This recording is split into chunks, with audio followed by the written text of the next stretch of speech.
네, 안녕하세요. 예스맨입니다. 여러분들의 구독과 좋아요로 이 채널이 유지되고 있습니다. 영상 속도는 1.5배를 추천드리는 바이고요. 이번에도 어떠한 소식이 나왔는지 같이 한번 내용을 보도록 하겠습니다. 네, 미 재무부가 인프라 투자 재원을 위한 법인세 인상과 세부 사항을 발표했다라는 내용이 나왔는데요. 법인세 인상 관련 21에서 28% 정도 인상성을 시사하기도 했습니다. 아마 거의 확정적으로 보시면 될 것 같고요. 왜 이렇게 올리냐? 그 이유는 지금 각 나라마다 재원을 엄청 많이 사용을 했죠. 그렇기 때문에 적절하게 조치를 취하는 행동이라고 보시면 될 것 같습니다. 그리고 또 하나에 대한 측면은 이런 법인세 인상이 나오게 되면 기업들은 어떠한 행동을 하게 될까요? 더 싼 곳에 대한 법인세를 주는 곳으로 이동을 할 확률이 매우 높겠죠. 그렇기 때문에 이번에도 더 저렴한 법인 쪽으로 이동하려고 하는 그런 움직임이 보이다 보니 이번에 앨런 재무장관이 이런 이야기를 또 하기도 했습니다. 국가적으로 공조를 해서 연합을 해서 이 최저에 대한 법인세율을 12%로 좀 적용하면 안 되겠냐라는 그런 언급이 나왔습니다. 그래서 대부분 선진국 기반에 있는 쪽이나 중진국까지는 어느 정도 이해한다라는 선까지는 어느 정도 대화가 되는 것 같은데 막상 개발도상국이나 약간의 중진국의 나머지 국가들은 그것을 인정하거나 이해하려고 하진 않는 것 같아요. 왜 그러냐면 이제 그런 어드밴티지로 그 법인에서 머물고 있는데 그 법인 쪽에서에 대한 매력이 없으면 그 나라에서의 법인이 계속 유지하려고 하지 않겠죠. 그러면 당연히 자국에 대한 세금 부분에 있었을 때도 별로 좋지 않겠죠. 그래서 약간의 이 부분이 다 공조를 해줄 것인지는 좀 더 지켜볼 필요성이 있을 것 같다는 생각이 들었고요. 뭐 그런 이야기가 계속 나오고 있는 실정입니다. 그리고 미 연준이 경제가 크게 개선되었지만 현 자산 매입 속도는 유지할 것을 강조를 했습니다. 이것은 뭐 시장의 안정성을 계속 가져가기 위한 언급이라고 볼 수가 있겠죠. 그 다음으로 리치먼드 연은 총재가 인플레이션 압력 형성되기 시작했다라고 발언을 했고요. 물가 상승 압력을 유발하는 것은 기업의 가격을 결정력보다는 공급망의 제약이라고 진단을 내리기도 했으며 그리고 질병의 변종 리스크가 상존하고 있기 때문에 이 점은 조금은 지켜봐야 된다라는 이야기가 있었습니다. 그리고 유로존의 서비스업 PMI가 예상치에 상회한 결과치가 나온 게 있고요. 그리고 IMF 중국의 질병 대응은 인상적이었지만 기업 부채 리스크를 관리할 것을 촉구하기도 했습니다. 달러 인덱스는 전일 대비 92.46을 기록을 했는데요. 미국채 소폭 상승과 그리고 미국 증시 혼조세에 나타난 영향이 조금 이번 달러 인덱스에 미치는 영향이라고 볼 수가 있겠고 금값이 요새 좀 재밌게 흘러가고 있습니다. 네, 주요국 증시가 혼조세 기록하는 가운데 최근 금 가격 상승은 지지할 만한 모멘텀이 부족한 상황이다. 그리고 달러와 소폭 강세 기록함에 따라 금 가격은 약보합권으로 갈 확률이 높다라는 이야기가 나오고 있는 실정입니다. 네, 코인에 대한 소식을 한번 전달해 드리도록 하겠는데요. 올해 정부 블록체인 시범 사업 194억 원을 투입을 해서 DID에 집중을 하겠다라고 이야기를 했습니다. 이번에 어떻게 보면 이번 질병 사태로 인해서 DID가 조금 더 빠르게 성장할 수 있다라는 생각이 들기도 했었고 한편으로는 또 이렇게도 해석이 되기도 하더라고요. 뭐 전 세계 국가들이 어떻게 보면 이런 관리 체계 부분에 대해서 어떻게 하면 좀 더 효율적으로 관리를 할 수 있는 방안이 무엇일까 부분에 DID가 중심에 있을 것 같다라는 생각도 들기도 있습니다. 그리고 블룸버그가 반감기 패턴 반복되면 비트코인 4.5억까지 상승할 수 있다라는 내용이 나왔는데요. 블룸버그 크립토 전반 보고서를 통해 비트코인 2013년도 한 해 동안 55배, 2017년도 15배나 상승을 했다고 합니다. 과거 패턴으로 토대로 올해 40만 달러까지 가지 않겠냐라는 이야기가 나오고 있어요. 그리고 중국의 비트코인으로 달러의 위협을 할 수 있다라는 내용이 나온 게 있었고요. 그리고 리플 CTO가 리플 가격 비트코인과 유사하게 움직이고 있다라는 이야기가 나오고 있다라고 합니다. 그리고 비트코인 채굴업체 라이엇이 채굴기 또 42,000대를 긁어가면서 저의 컴퓨터를 나중에 1년 뒤에 바꿀 생각을 갖고 있는데, 이러다가는 비디오 카드가 어떻게 보면 전체 컴퓨터의 가격을 거의 좌지우지할 만큼이 넘어갈 것 같다라는 생각이 좀 들더라고요. 그래서 컴퓨터를 조립 생각을 하고 계시는 분이나 뭐 스마트폰이나 아니면 뭐 기타 뭐 태블릿이나 이런 측면이 있으면 지금의 추세로 보게 되면 아무래도 좀 가격적인 측면에 대한 압박은 쉽지는 않을 것 같습니다. 그래서 미리 노트북 구매 생각이 좀 있으신 분이나 이런 측면을 또 고려를 해본다고 하면 잘 현명하게 어떻게 보면 결제를 하셨으면 좋겠습니다. 그리고 리플 CTO 모든 증거가 XRP 비트코인과 유사성을 시사했다. 세부 내용을 한번 보도록 하겠는데요. 여기서도 최근에 XRP 강세 이유를 물어보니까 어정쩡하게 이야기를 했다고 합니다.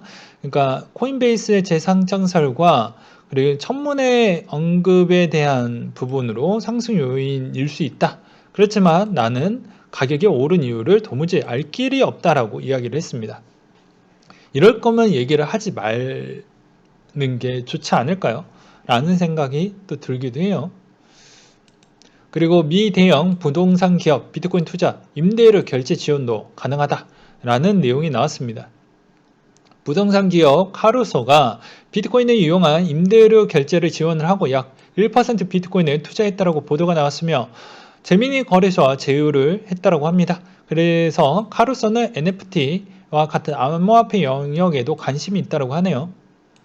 그리고 미 와이오밍 주에서 온라인 스포츠 도박의 암호화폐 활용을 허용하겠다라는 내용과 일본의 GMO 그룹이 NFT 시장에 진출 소식, 그리고 중국의 관영 TV 채널이 플러스 토큰 사태에 집중 조명하겠다. 웨이보를 통해서 400억 원 위안의 스캠 사건이 파헤칠 예정이라고 나왔습니다.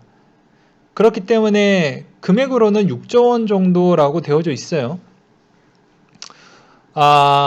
이것은 지금의 수요에서 중국과 미국이 주로 시장을 끄집어 가고 있는데 중국 부분에 있어서 반응이 어떻게 나올지가 매우 중요한 패턴이라고도 설명을 드릴 수가 있게 되겠고요. 제가 보기에는 이것에 대한 방향성이 잠깐 위축은 줄 수는 있지만 현 흐름에 있어서 방향성이 완벽하게 바뀌거나 그러지는 않을 것 같습니다. 그래서 다른 요인으로 바뀌었으면 바뀌었지 그것으로 바뀐다라고 보기에는 좀 어려운 부분이 좀 많이 있다라고 설명을 드리도록 하겠고요. 그리고 퍼브스가 잡지 커버 NFT 경매 윙클버스 형제와 맞손을 잡았다라는 소식과 피델리티 디지털에셋 대표가 비트코인 주류 편입될 변고점에 와 있다라고 되어져 있어요. 근데 뭐 그럴 수밖에 없는 게 최근에 뭐 채굴 기업 거의 다 미국에 상장을 했죠. 그리고 10배 이상씩 급등을 나와주기도 했습니다. 그렇다 보니까 여기서 이제 또 최초로 미국의 코인베이스가 거래소에 들어가게 되면 완전히 판도는 저번 시간에도 설명드렸다시피 거래소와 코인 시장은 이제 뗄 수 없는 관계로 간다라고 이야기를 했어요. 자, 이거를 좀 더 풀어서 설명을 드리도록 하겠습니다. 자, 해당에 있는 주주들은 당연히 비트코인을 보유하기 때문에 그만큼에 대한 밸류적 가치를 받았죠. 근데 비트코인에 대해서 이만큼 올라왔던 거에 대한 약세를 했었을 때 코인으로 올라왔기 때문에 코인의 방어적인 형태에 대한 액션을 또 취할 것입니다. 그래서 최근에 채굴계 기업들이 채굴을 더 많이 매입을 하겠다. 채굴기를 더 많이 매입을 해서 해시를 계속 유지를 해주겠다라는 보장이 나와주는 이유도 지금의 시장에 있었을 때 내려가는 부분을 최소한 퍼센티지를 조금이라도 더 줄이기 위한 목적성이 있고요. 그리고 주식의 주주들은 어떻게 보면 코인을 어떻게 보면 좀 더 간접적으로 지지를 하는 경향성이 있다라고 볼 수가 있어요. 채굴 기업이 잘 되려면 당연히 해당 코인에 대한 지지도 같아야 되겠죠. 서로 다른 형태로 볼 수는 없잖아요. 그리고 거래소도 마찬가지입니다. 상장을 하면 이익률 기반으로 볼 수밖에 없기 때문에 주주들은 또 주총에서 그런 거를 행사권과 본인의 소유권을 다 어필을 하게 됩니다. 그러면 사장단에서도 그 영향을 또 피해갈 수가 없기 때문에 계속 부양적인 정책을 많이 낼 수밖에 없다라는 것이죠. 그렇지만 주식시장이 꺾이게 되면 동반 하락할 확률은 매우 높다라는 점을 꼭 머릿속에 기억을 해두셨으면 좋겠거니와 그 다음으로 페리스 힐튼이 크리에이터 이코노미 미래이다라는 이야기를 했습니다.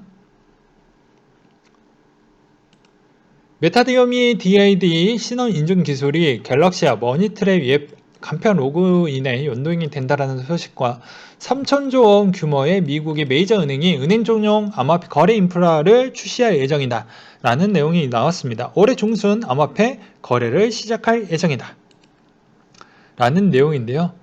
여기서도 과연 이게 앞으로 우리 시장에 어떠한 영향을 끼칠지 매우 재밌는 형태로 나와 줄 것으로 생각이 들고요.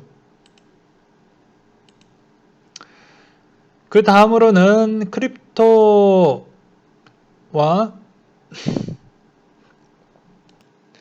폴리시 창업자가 리플 소송 철회 요구 청원을 게재했다라는 내용이 또 나오기도 했습니다.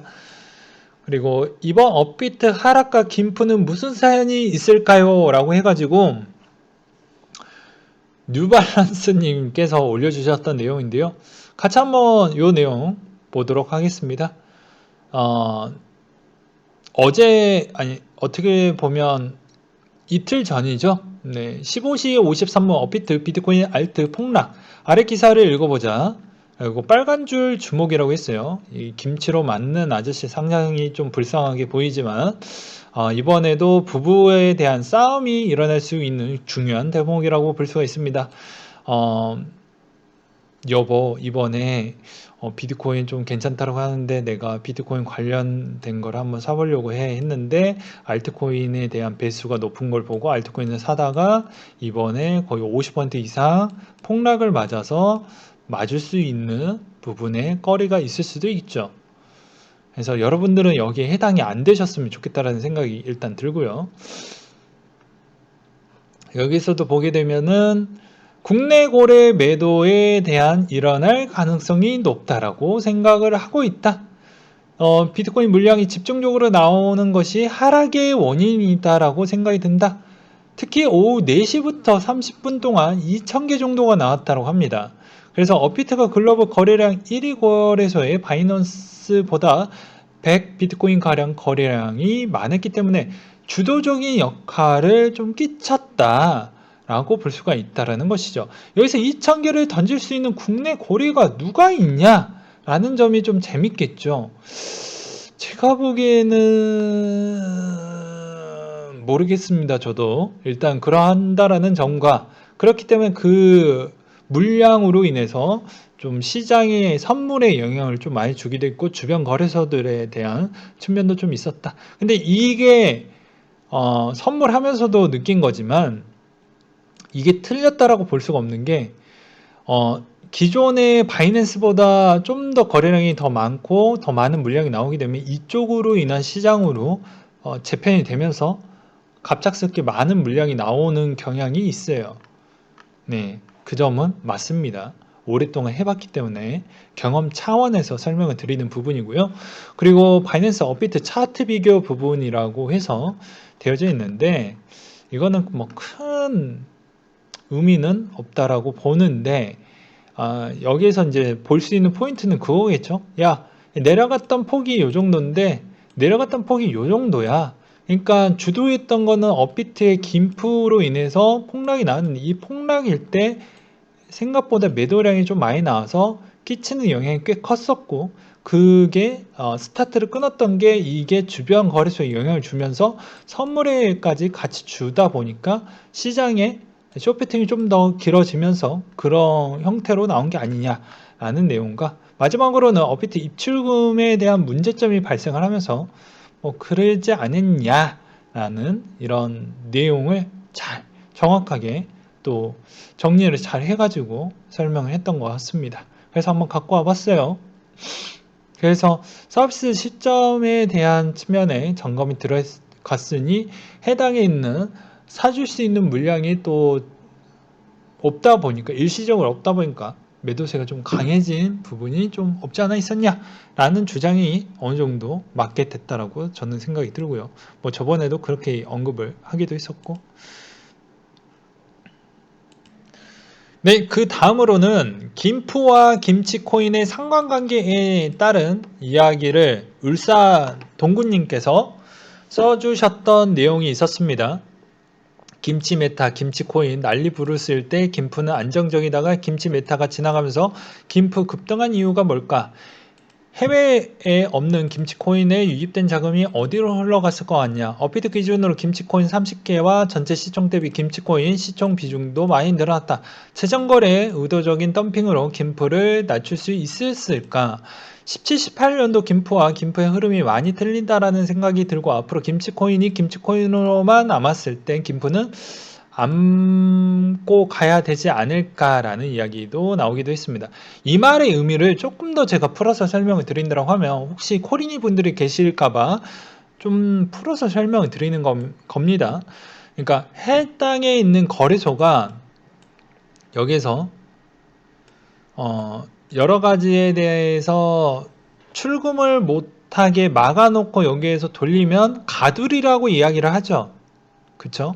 근데 지금의 해외 거래소에서에 대한 측면에 좀 차가 많이 나는 건 이렇게 보면 되는 거예요.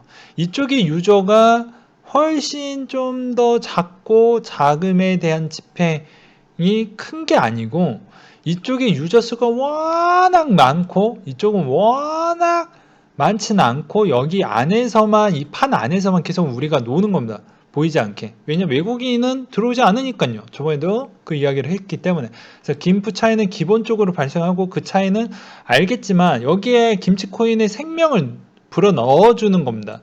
생명을 넣어주는 거예요. 왜냐면 이번에 한국에서 대부분 밥 먹고 나서 주로 하는 이야기가 코인 이야기라고 많이 했죠. 그러면 싼 거를 주로 많이 찾겠죠. 사람의 심리가 그러하니까요. 싼 거, 더 올랐던 거 위주로.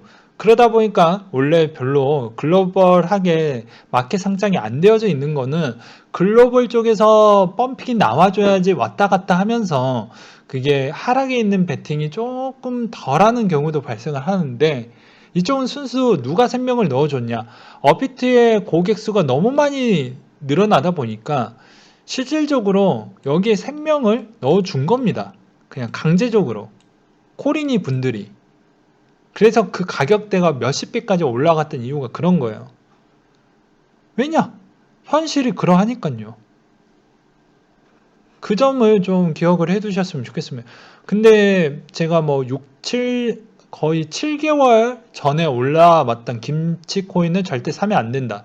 이거는 지금 시장이 대세 시장이고 엄청난 불장이고 그렇기 때문에 올라가는 것이지, 그리고 외국인한테 친화적으로 해주는 국내 거래소가 없다 보니까 그쪽으로 어떻게 보면 잘 모르는 코리니 분들이 다수로 그쪽에 자금이 들어간 거와, 세력의 일부 그 가격을 좀 더 역으로 이용을 해서 차익을 실현했던 포인트로 조금 더 머리를 써서 약간의 조금 무슨 어떤 짓을 좀 했던 부분도 있겠죠. 이제 그런 측면이 같이 버무려지다 보니까 몇십 배 올랐다라고 저는 추정을 하는 바입니다. 실질적으로 요 시장에서 만약에 끝나게 되면 나중에 김치코인들이 어떻게 되는지 한번 보십시오. 나중에 국내 거래소에 치중되어져 있는 시장에서 그 해당 거래량이 코스피 코스닥을 넘어섰다라고 합니다. 그러면 거기 거래량이 다시 과거 대비만큼 돌아간다라고 하면 어떻게 될까요? 그래서 그런 우려적 차원에서 이야기를 한 건데, 수익률 측면으로 보면 그때와 지금하고는 다르고, 7개월 전 때는 당연히 메이저가 뭐 월등하게 잘 나왔고, 그 메이저에서 수익을 충분히 내었으면 그 기반으로 중형 코인이나 중소형 코인으로 충분히 타라고도 이야기를 하기도 했습니다. 7개월 전이면 작년이죠. 그리고 올 초에도 1월 달에 그런 언급을 하기도 했고요. 제가 중소형 쪽에 거의 승부를 보겠다라고. 근데 그 이야기는 또 듣지 않고 본인들이 또 보고 싶은 것만 또 보시는 분들도 있더라고요. 아무튼 이런 측면이 있기 때문에 김치코인에 대한 리스크는 훨씬 더 크다. 그래서 이번에 김프의 영향으로 인해서 김치코인들의 갑작스럽게 엄청 많이 빠졌던 부분도 그 역할이 있다라고 볼 수가 있습니다. 왜냐? 다 알거든요. 알 사람들은. 여기서 충분히 이 정도 이상 올라가는 게 되게 두렵고, 근본을 따지기에는 좀 애매한 부분은 있지만, 다 똑같은 코인이라고 해도 좀 덜 스캠스러운 쪽으로 이동하려고 했던 물량이 대거 많이 출회하면서 더 급락이 나오기도 했죠. 그래서 그런 측면을 좀 보셨으면 좋겠어요. 네, 오늘은 여기까지 준비를 했고요. 항상 여러분들한테 힘이 되고 도움이 되는 예스맨이 되도록 하겠고, 이상으로 마치도록 하기 전에 도미넌스 부분 꼭꼭 매일마다 체크를 하셨으면 좋겠습니다. 이 추세가 계속 유지가 될 것인지, 빠른 반등으로 인해서 알트를 다 죽여버리고 또 비트 부분으로 체력 챙기기 쪽으로 갈 것인지, 이 점을 좀 잘 챙겨 보셨으면 좋겠어요. 네, 마치겠습니다.